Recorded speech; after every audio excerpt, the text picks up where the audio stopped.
Selamat pagi, kita bertemu kembali dalam mata kuliah analisa laporan keuangan. Hari ini kita sudah memasuki pertemuan keempat atau minggu keempat. Sudah tidak terasa, sudah setengah semester ya. 3 pertemuan lagi memasuki mites. Oke, pertemuan keempat ini adalah lanjutan dari pertemuan ketiga ini. Kita sudah memasuki analisa laporan keuangan. Oke, kemarin kita telah belajar analisa rasio. Analisa rasio yang kita pelajari ada 3, yaitu analisa likuiditas. Analisa likuiditas adalah apa? Kemampuan perusahaan untuk melunasi hutang lancarnya atau hutang jangka pendeknya dengan aktiva lancar yang dimilikinya. Analisa likuiditas yang bagus nilainya harus di atas 100%. Oke, hutang lancar apa? Hutang lancar adalah hutang yang jatuh temponya di bawah satu tahun. Kemudian aktiva lancar itu apa? Aktiva lancar itu biasanya terdiri dari kas, kemudian setelah kas ada piutang, setelah piutang ada persediaan, biasanya juga ada perlengkapan. Ini kita bisa lihat di sini, aktiva lancar, ada kas, piutang, dan persediaan. Ini kita sebut aktiva lancar. Di sini ada totalnya. Kemudian solvabilitas apa? Solvabilitas adalah kemampuan perusahaan untuk melunasi seluruh hutangnya dengan aktiva dengan total aktiva yang dimilikinya saat perusahaan dinyatakan pilot. Nah, ini adalah jumlah aktiva nih, jumlah aktiva. Nah, jumlah aktiva ini adalah merupakan terdiri dari aktiva lancar dan aktiva tetap. Banyak tugas kalian yang dipisah-pisahkan, aktiva lancar sendiri, aktiva tetap sendiri, ada jumlah aktiva, cuma jumlah pasifanya nggak ada. Jadi meriksa tugasnya agak puyeng juga. Oke, setelah tadi solvabilitas, yang terakhir ada rentabilitas. Itu adalah kemampuan perusahaan untuk menghasilkan laba dari modal yang dimilikinya atau dari modal sendiri ataupun modal asing. Itu bila neracanya jelas ya, seperti ini. Ada modal saham. Modal saham tuh sudah modal berbagi padahal kan. Jadi modal sendirinya udah nggak ada, maka kita pakai modal ini aja. Sedangkan laba ditahan ini adalah apa? Laba yang belum dibagikan. Ini adalah laba ditahan. Nah, rumusnya adalah bukan mengambil laba yang ada di neraca, karena ini laba ditahan ini sudah merupakan akumulasi dari laba-laba tahun sebelumnya. Jadi kita mengambil dari laporan laba rugi. Ini ada penjualan, kita ambil aja yang paling bawah adalah pendapatan neto. Walaupun nanti kalian di rumusnya ada ya, kalau modal sendiri dari laba sebelum sebelum pajak kan, sama dari laba bersih. Itu dapat kalian lihat. Nah, itu adalah analisa rasio. Kemudian analisa yang kedua adalah analisa perbandingan. Analisa perbandingan ada 2, vertikal dan horizontal. Kalau vertikal berarti apa? Tegak lurus berdiri kan? Berarti di perbandingan antara pos-pos atau nama-nama akun ini terhadap totalnya. Misalnya kas dibagi dibandingkan dengan jumlah aktiva dikali 100, nanti kasnya berapa persen. Piutangnya 860 dibagi total aktiva dikali 100%, seterusnya. Nah, nanti cara ngeceknya itu harus 100%. Jadi kalau ini dari 100%, misalnya nih 20, 30, nah itu totalnya dari atas sampai bawah itu harus 100%. harus 100%. Nah, ini jumlah aktiva lancar tidak termasuk ya, karena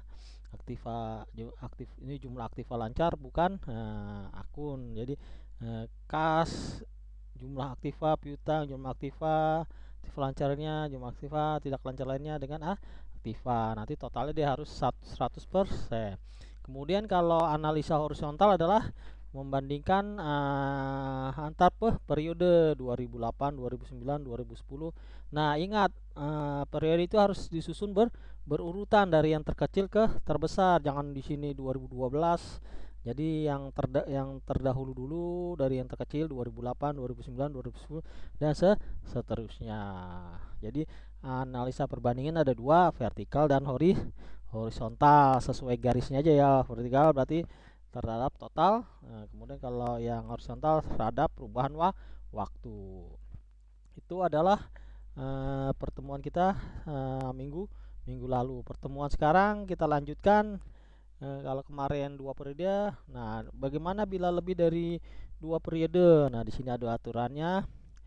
3 tahun lebih baik kita menggunakan angka indeks. Jadi kita harus menentukan angka indeks. Semua data keuangan yang dianalisa diumumkan dengan angka indeks dalam bentuk persentase. Dengan menganalisa lebih dari 3 tahun, maka akan diketahui kecenderungan atau tren dari posisi keuangan. Nah, ini hanya mencari tren. Tren biasanya dilihat dari grafik. Nah, biasanya selanjutnya tahun awal adalah dijadikan sebagai dasar. Nah, ini 2008 berarti dijadikan sebagai dasar. Bagaimana cara menghitungnya? Nah, di sini untuk menghitung tren perlu ditetapkan tahun dasar. Nah, tahun dasar adalah tahun yang paling lama. Berarti 2008. Cara penghitungan tren kas 2009 adalah kas tahun dasar 2008 adalah 100 dengan angka indeks 100. Sedangkan saldo kas tahun 2009 sebenarnya 120. Maka angka indeksnya adalah 120. Berarti tahun saat ini kita bandingkan dengan tahun dasar itu 100 dibagi dikali 100, 120%. Ini berarti kas tersedia tahun 2009 adalah 120% dari uang kas tahun 2008. Kas tahun 2009 naik 20% dari kas tahun 2008. Uang kas 2009 20% lebih besar dari kas, ya udah jelas ya, 120%. Berarti naiknya 20% lebih banyak, naik sama lebih banyak 20% sama. Tren dapat diperbandingkan apabila memenuhi syarat sebagai berikut. Prinsip-prinsip akuntansi diterapkan secara konsisten dalam catatan. Nah, maksudnya konsisten, nama akun-akunnya tidak berubah-berubah ya. Jadi penggolongannya tetap. Itu prinsip akuntansi, yaitu harus konsisten. Tidak terjadi perubahan nilai uang. Nah, ini juga sama, tidak terjadi deflasi ya atau inflasi yang terlalu besar. Itu juga ada kan kekurangan dari laporan keuangan.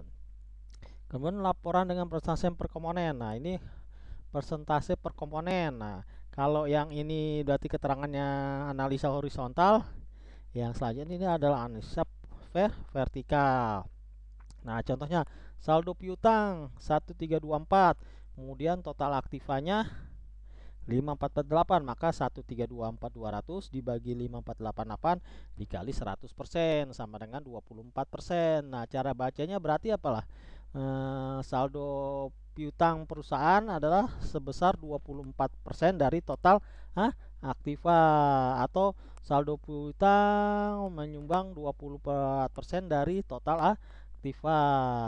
Itu adalah analisa vertikal. Laporan dengan persentase per komponen dari total aktiva yang telah diinvestasikan dalam masing-masing jenis aktiva dengan membandingkan persentase tersebut dengan persentase rata-rata industri akan diketahui apakah. Nah, ini berarti kita harus punya data dari pesaing kita ya, sejenis. Nah, kalau dia sejenis berarti pesaing. Laporan dengan cara menunjukkan sumber-sumber dari mana dana yang diinvestasikan dalam aktivitas tersebut.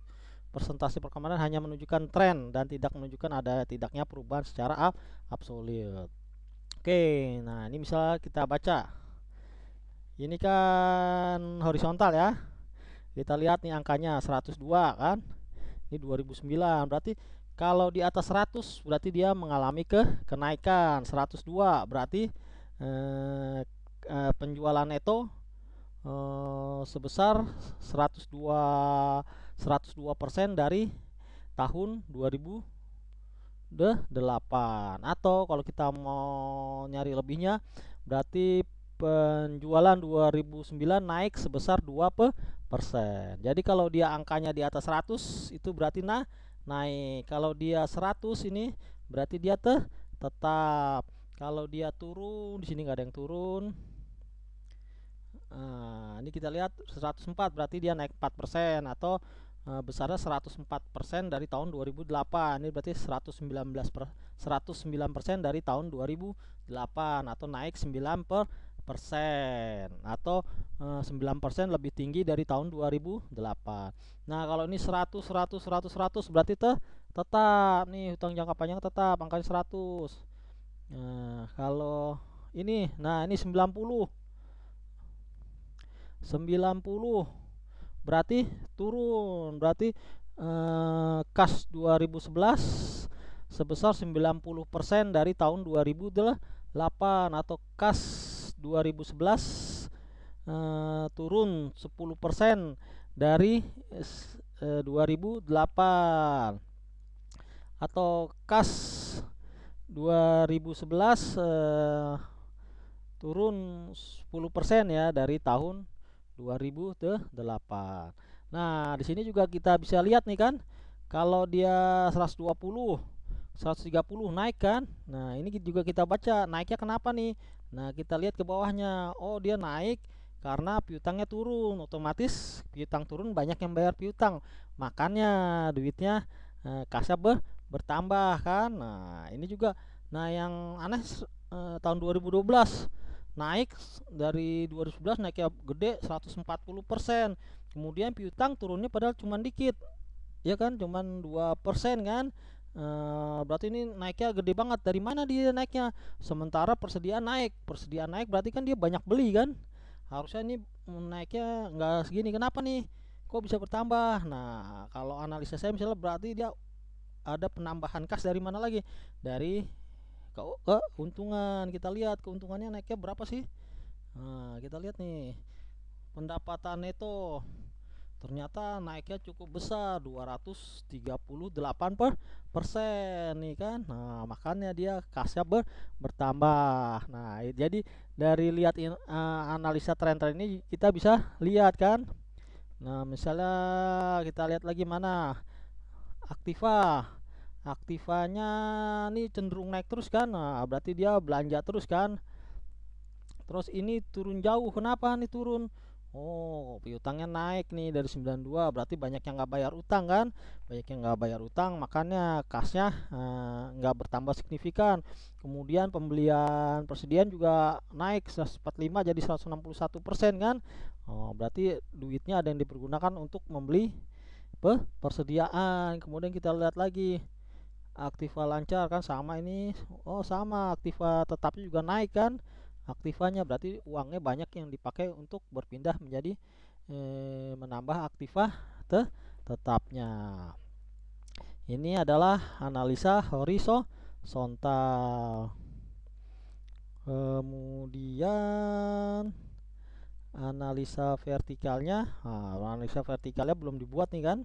Berarti analisa vertikalnya adalah membandingkan seperti ini. Misal aktiva lancar berarti 100 per 4380 kali 100%. Kemudian 860 dibagi 4380 dikali 100%. Kemudian 620 dibagi 4380 dikali 100%. Kemudian 20 dibagi 4380 dikali 100%. Nah, kalau ini bisa juga dihitung, cuman nih nggak bisa diakumulasi. Akumulasi kas tambah piutang tambah persediaan tambah aktiva lancar tambah aktiva tidak lancar, itu totalnya harus 100% tuh kalau yang vertikal. Oke, semoga tidak tambah bingung. Jadi bisa diingat, analisa ada dua, analisa rasio itu yang kita sudah pelajari ada tiga. Kemudian yang kedua adalah analisa perbandingan. Analisa perbandingan dibagi menjadi dua, yaitu vertikal dan horizontal. Kalau vertikal berarti atas bawah, total pos dikalikan dengan total tiap pos dikalikan dengan total semua pos. Kalau horizontal berarti berhubungan dengan periode, antar periode. Oke, cukup mudah untuk diingat. Selanjutnya kalian bisa latihan soal untuk sebagai bahan latihan kalian. Ini nomor 1 dan 2, 3 dan 4, dan seterusnya. Oke, kembali saya ingin membahas tugas seperti yang tadi ya. Banyak diantara ingat ya, rentabilitas. Jadi laba di situ yang dipakai adalah bukan laba yang ditahan atau laba di dalam neraca. Laba di dalam neraca itu biasanya adalah sudah akumulasi dari periode-periode sebelumnya. Jadi laba yang dipakai adalah dalam laporan laba rugi. Pakailah yang paling bawah ini, sudah pendapatan neto dibagi modal. Nah, di sini modal. Nah, di sini modal saham. Jangan jumlah modal karena labanya tidak termasuk. Jadi modal ya ini itu di rentabilitas. Kemudian solvabilitas juga. Solvabilitas adalah jumlah utang ya, jumlah utang. Nah, ini jumlah utang jangka panjang dan jangka pendek, bukan jumlah pasifa. Jadi jumlah hutang dibandingkan dengan total aset. Total aset juga bisa dilihat dari jumlah pasifa, karena jumlah pasifa pasti sama dengan jumlah aktiva. Lihat, jumlah aktiva pasti sama dengan jumlah pasifa. Kalau jumlah aktiva terdiri dari aktiva lancar dan aktiva tidak lancar atau aktiva tetap. Kalau jumlah pasifa terdiri dari total hutang yang terdiri dari jangka pendek dan jangka panjang, kemudian ditambah modal dan laba ditahan. Jadi jangan setengah-setengah ya, jangan kalian menyantumkan ini, cuman jumlah total pasifa harus tidak ada. Jadi ingat, saat kalian menyajikan neraca itu harus balance ya kan, 4380 total pasifa, maka harus ada juga total aktifnya 4380. Jangan kalian hanya mencantumkan 2780 kemudian dan 1600 tetapi totalnya tidak dicantumkan. Jadi saya tidak bisa ngecek ini balance kan neracanya. Kalau ditampilkan semuanya kan dilihat saya 4380 balance, 4570 itu balas. Jadi menyajikan neraca secara lengkap. Oke, nanti kita sambung lagi membahas mengenai tugas pada sesi kedua. Apabila ada pertanyaan, tolong dapat ditanyakan. Tolong keaktifan kalian dalam bertanya, karena melihat dari tugas yang kalian kerjakan, yang bisa mengerjakan dengan benar hanya sekitar 10%, nggak nyampe 20%. Oke, saya tunggu pertanyaannya.